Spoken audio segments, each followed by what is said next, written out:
एक बार की बात है, लल्लू लाल की शादी पास के गांव में रीमा से होती है। वे लोग शादी करके डोली लेकर अपने गांव लौट ही रहे होते हैं। तभी अचानक से जोर जोर से बारिश होने लगती है। वे लोग वही पेड़ के नीचे रुक जाते हैं। तभी बारिश रुकते रुकते अंधेरा हो जाता है। सोहन लाल जी, बारिश तो रुक गई है, लेकिन अब तो बहुत अंधेरा हो गया है। आगे जंगल का रास्ता है। इतनी रात गए नई नवेली दुल्हन की डोली लेकर इस जंगल से गुजरना ठीक नहीं होगा।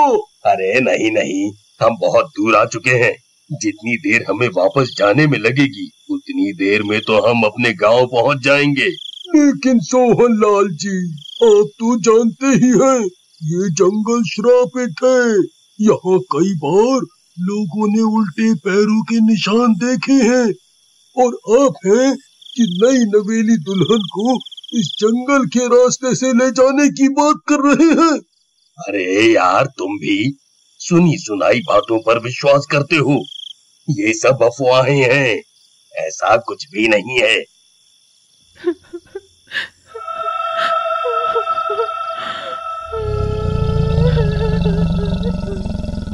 अरे सोहन लाल जी, ये कौन औरत है जो रो रही है? अब पता नहीं भाई, यहाँ हमारे अलावा तो कोई है भी नहीं। तभी वह औरत अचानक जोर जोर से चिल्लाने लगती है, हाँ! हाँ! तुम सब के सब मरोगे, तुम सब मरोगे।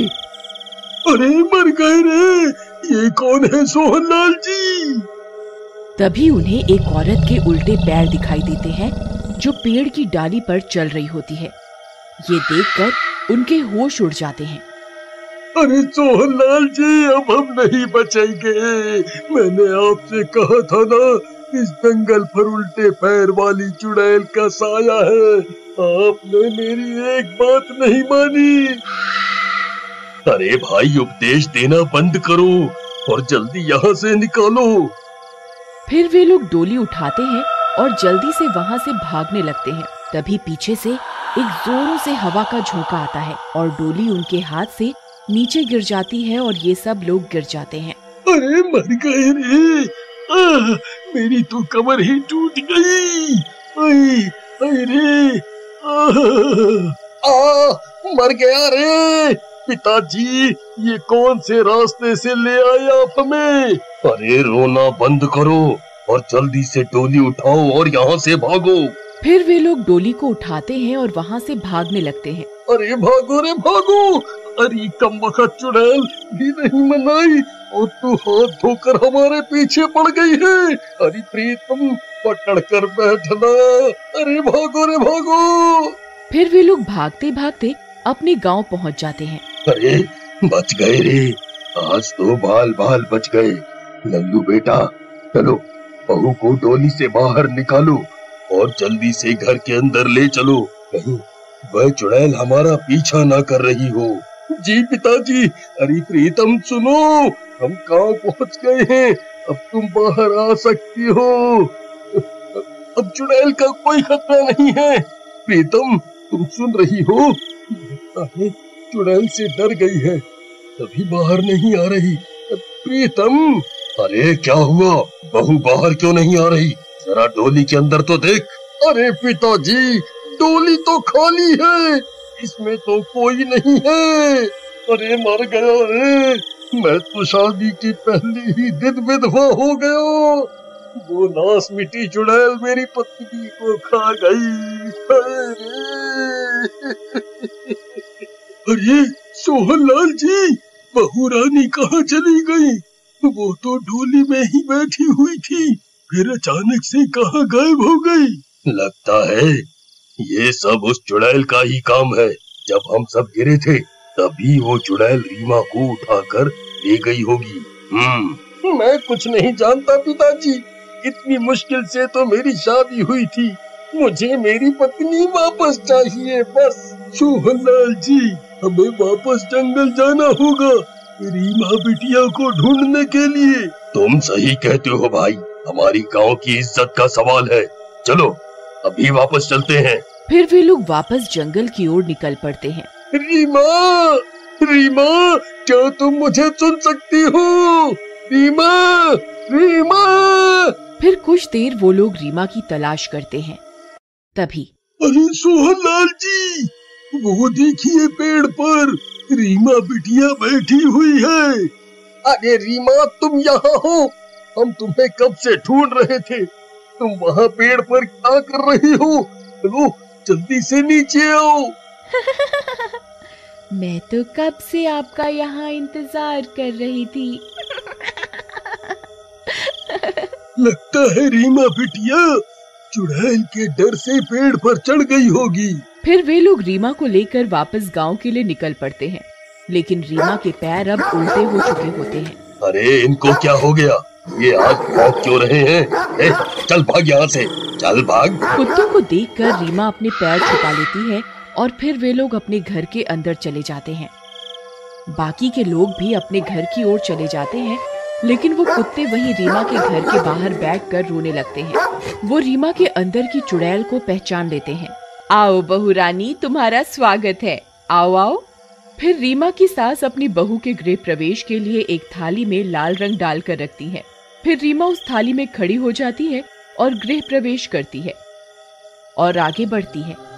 जैसे जैसे रीमा आगे बढ़ती, उसके उल्टे पैरों की छाप जमीन पर छपने लगती है। तभी सोहन लाल की नजर उन लाल रंग की छाप पर पड़ती है। वो चौंक जाता है। अरे मर गए रे, ये कैसे हो सकता है? रीमा तो सीधा चल रही है, लेकिन इसके पैर उल्टे कैसे छप रहे हैं? हे भगवान, ये किस मुसीबत को घर ले आए हम? क्या करूं, क्या करूं? सोहन लाल रीमा की असलियत पहचान जाता है। अरे रीमा बिटिया, चलो अब पूजा घर में चलो और देवी माँ का आशीर्वाद भी ले लो। पूजा घर का नाम सुनकर रीमा चौंक जाती है। नहीं नहीं पिताजी, अभी मैं बहुत थक गई हूँ। मैं सुबह उठते ही पूजा घर में जाकर आशीर्वाद ले लूंगी। रीमा जानबूझकर पूजा घर में नहीं जाती और सीधे अपने कमरे में जाते ही सो जाती है। अरे यार, ये तो सुहाग रात के पहले ही दिन सो गई। चलो कोई बात नहीं, मैं भी सो जाता हूँ। फिर सोहन लाल अपनी पत्नी को रीमा के उल्टे पैर की छाप दिखाता है। उन्हें देखकर वह चौंक जाती है। अरे दैया, ये तो रीमा के पैरों की छाप है, लेकिन ये उल्टे क्यों है जी? क्योंकि रीमा एक चुड़ैल है, इसलिए। जब से रीमा इस घर में आई है, गली के सारे कुत्ते हमारे घर के बाहर बैठकर रो रहे हैं। अब क्या करेंगे जी? कहीं वो मेरे बेटे को जिंदा ही ना खा जाए। मेरे पास एक तरकीब है, चलो मेरे साथ। फिर वे लोग चुपके से लल्लू लाल के कमरे में झांक कर देखते हैं। वो दोनों सो रहे होते हैं। फिर सोहन लाल दबे पांव अंदर जाता है और लल्लू लाल को धीरे से उठाता है और अपने साथ बाहर लेकर आता है। अरे क्या हुआ पिताजी, आप इस तरह मुझे बाहर क्यों ले आए? फिर सोहन लाल उसे रीमा के पैरों की छाप दिखाता है। उन्हें देखकर लल्लू लाल की आंखें फटी की फटी रह जाती हैं। अरे मर गए रे, ये तो उल्टे पैर की छाप है। इसका मतलब रीमा एक चुड़ैल है। हाय मर गया रे। मेरी पत्नी तो चुड़ैल निकली। अरे मेरी तो किस्मत ही फूटी निकली। अरे रोना बंद कर कमबख्त, मेरे पास एक तरकीब है। इसने पूजा घर में जाने से मना किया था ना। चलो इसे सबक सिखाते हैं। फिर सोहन लाल और लल्लू लाल रीमा का पलंग उठाते हैं और चुपके से उसे मंदिर घर के अंदर रख देते हैं और दरवाजा बाहर से बंद कर देते हैं और खिड़की से उसे आवाज लगाते हैं। रीमा, रीमा, उठो ना, देखो मैं तुम्हारे लिए क्या तोहफा लाया हूँ।